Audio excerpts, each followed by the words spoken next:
All of his co-workers were gone. What could it mean? Stanley decided to go to the meeting room. Perhaps he had simply missed a memo.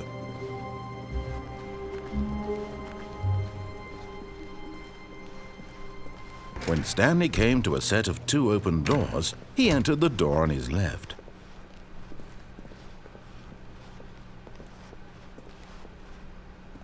Yet there was not a single person here either. Feeling a wave of disbelief, Stanley decided to go up to his boss's office, hoping he might find an answer there. Coming to a staircase, Stanley walked upstairs to his boss's office.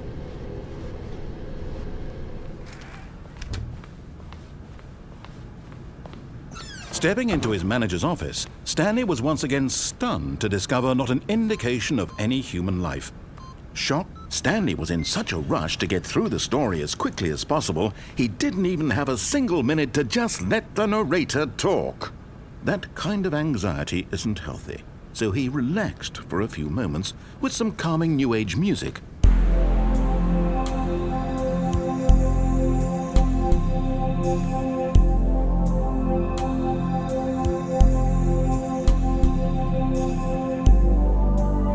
Feeling soothed and rejuvenated, Stanley calmly walked forward into the opened passageway.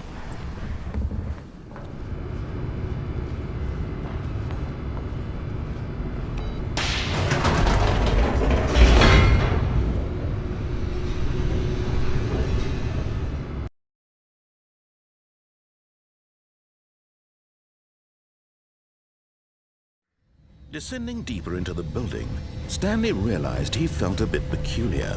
It was a stirring of emotion in his chest, as though he felt more free to think for himself, to question the nature of his job. Why did he feel this now, when for years it had never occurred to him? This question would not go unanswered for long.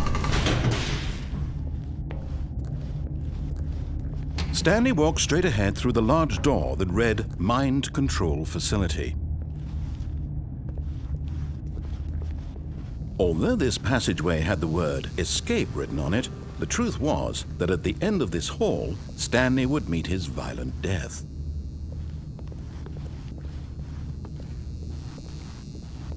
The door behind him was not shut. Stanley still had every opportunity to turn around and get back on track. At this point, Stanley was making a conscious, concerted effort to walk forward and willingly confront his death.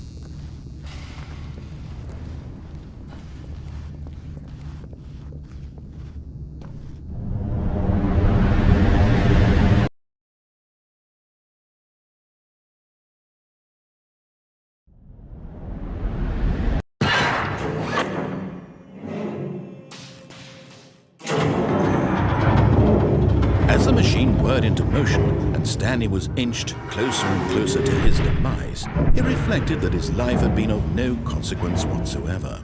Stanley can't see the bigger picture. He doesn't know the real story, trapped forever in his narrow vision of what this world is. Perhaps his death was of no great loss, like plucking the eyeballs from a blind man. So he resigned and willingly accepted this violent end to his brief and shallow life. Farewell, Stanley.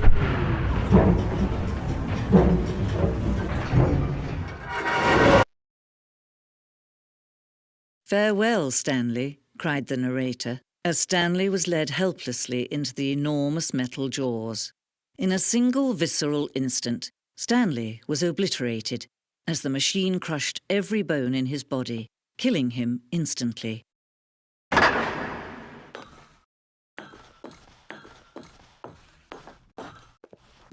And yet it would be just a few minutes before Stanley would restart the game, back in his office, as alive as ever.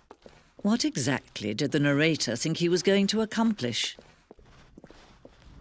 When every path you can walk has been created for you long in advance, death becomes meaningless, making life the same. Do you see now? Do you see that Stanley was already dead from the moment he hit start?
Oh, look at these two. How they wish to destroy one another.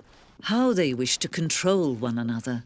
How they both wish to be free.